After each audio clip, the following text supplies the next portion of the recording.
നമ്മളൊക്കെ കണ്ടതാണ് അസർബൈജാനിൻ്റെ വിമാനം കസാക്കിസ്ഥാനിൽ തകർന്നങ്ങ് വീഴുന്ന ആ വീഡിയോ.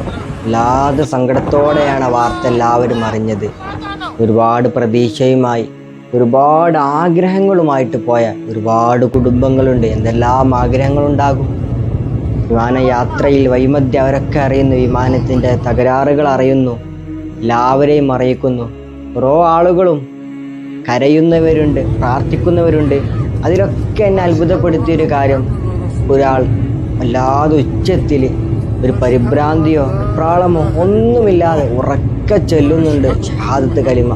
ഉറക്കെ ഉച്ചരിച്ചിട്ട് ചൊല്ലിയിട്ട് ഷഹാദത്ത് കലിമയുടെ ഒരു വീഡിയോ എടുത്തിട്ട് അദ്ദേഹത്തിൻ്റെ വേണ്ടപ്പെട്ടവർക്ക് അയച്ചു കൊടുക്കുന്നുണ്ട്. അവസാനം വിമാനം തകർന്ന് വീഴുമ്പോഴും കുറച്ചാളുകൾ രക്ഷപ്പെടുമ്പോൾ ആ കൂട്ടത്തിൽ അദ്ദേഹം ഉണ്ടായിരുന്നു. രക്ഷപ്പെട്ട ഉടനെ അദ്ദേഹം അല്ലാഹു അക്ബർ, അല്ലാഹു അക്ബർ.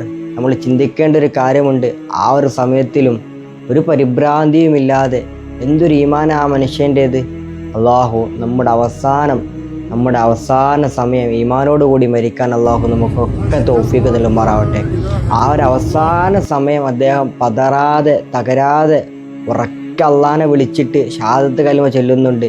എന്നിട്ട് രക്ഷപ്പെടുകയും അദ്ദേഹം ഉറക്കെ അല്ലാഹു അക്ബർ എന്ന് പറയുന്നുണ്ട്. ഇതുപോലെയാകണം നമ്മുടെ ഈമാനും. മരണം മുന്നിൽ കണ്ട സമയം അള്ളാനെ ഓർത്തു. അല്ലാഹു നമുക്കൊക്കെ അവസാന സമയം, നമ്മുടെ അവസാന നിമിഷം ഈമാനോടുകൂടി മരിക്കാൻ നമുക്കൊക്കെ തൗഫീഖ് നൽകുമാറാവട്ടെ.